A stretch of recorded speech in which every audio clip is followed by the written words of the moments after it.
I keep seeing an angel at the grave. So did you bring her an angel? Yes.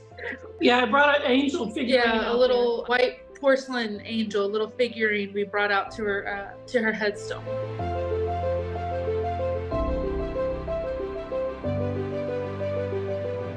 There's a soul that's here. That's also showing me. I keep seeing a baby that's here. My daughter. Okay. So please know your daughter's here and also coming through. But how old was she when she passed? 12 hours. Please know that little soul is here and with me. So I just saw this little baby that's here. That's coming through to me when I'm connecting. That's my sister. She passed before I was born. Okay. Please know your sister's also here and watching over you. And what's so beautiful is that that child that you lost is there and with you every single day. Please know that what's so beautiful is this daughter is coming through. And even though children may have passed and they were so young, like your daughter was only a few hours old here in this world, right? It doesn't matter, because when I connect with them on the other side, they can still have a voice, they can talk, they can speak. And she's saying to me, Matt, I want to thank my mom for all the love. Thank her for all the love, because she tells me that you insisted on holding her and you insisted on spending time with her before anyone took her from you. Do you understand that? I held her while she, after they took her off the machines at Children's Hospital. I rocked her while she passed away, and I told her, just go to sleep, Mama's here. She tells me that little baby has been following you throughout your whole life as a little angel that's watching over you and the whole entire family. And I have to tell you, she just said to me, Matt, thank my mom for the love, because you always think of her, and you always think of having another daughter. Even as hard as it is, and as much as that's a painful part of your past, she tells me that you have never forgotten about her. And you've even told your daughter about her, that you have a little sister that's watching over you, you have a little sister that's there. She's acknowledging that.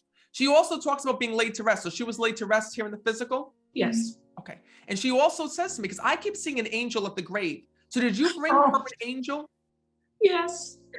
We just did a few months ago. We had I brought my angel out there that I had for you. Wait, what? Yeah, I brought an angel figurine. Yeah, a little white porcelain angel, a little figurine we brought out to her headstone. She said to me, let my mom know that I know what she left at my graveside. So listen, I always ask the spirit world to tell me things that nobody else would know. So when you visited her grave and you left that little porcelain angel there, that's her way of letting you know that she saw you put that. And when you were visiting that grave and you were visiting her, her soul saw that. And she's telling me this for one reason, because you still keep her a part of your life after all of these years.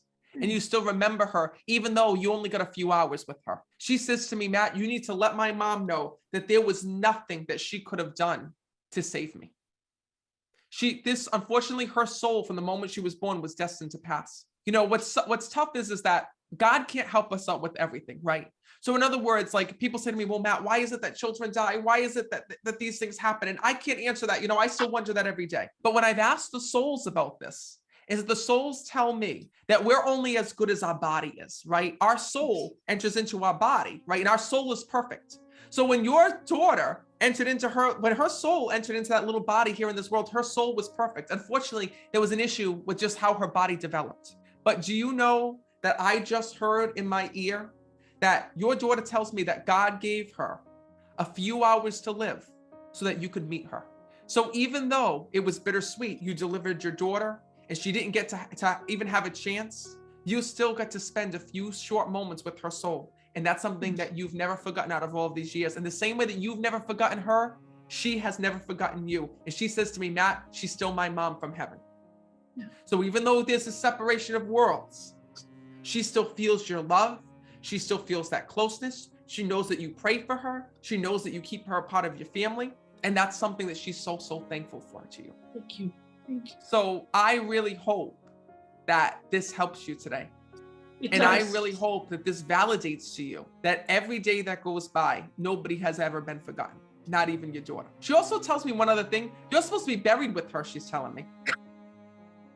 So she's asked me that when she passes, she wants to be cremated, and we've hatched a plan for her, part of her remains to be buried, with my sister, and she wants me to carry that out for her.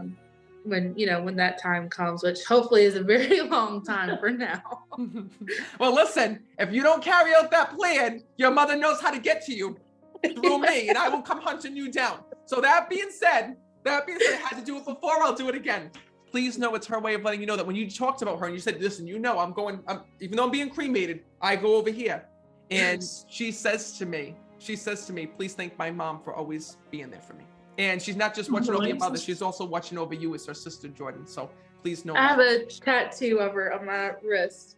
That was my very first. That's beautiful. I'm so happy that I got to meet you today and deliver this message. And I really hope that this brings the both of you peace.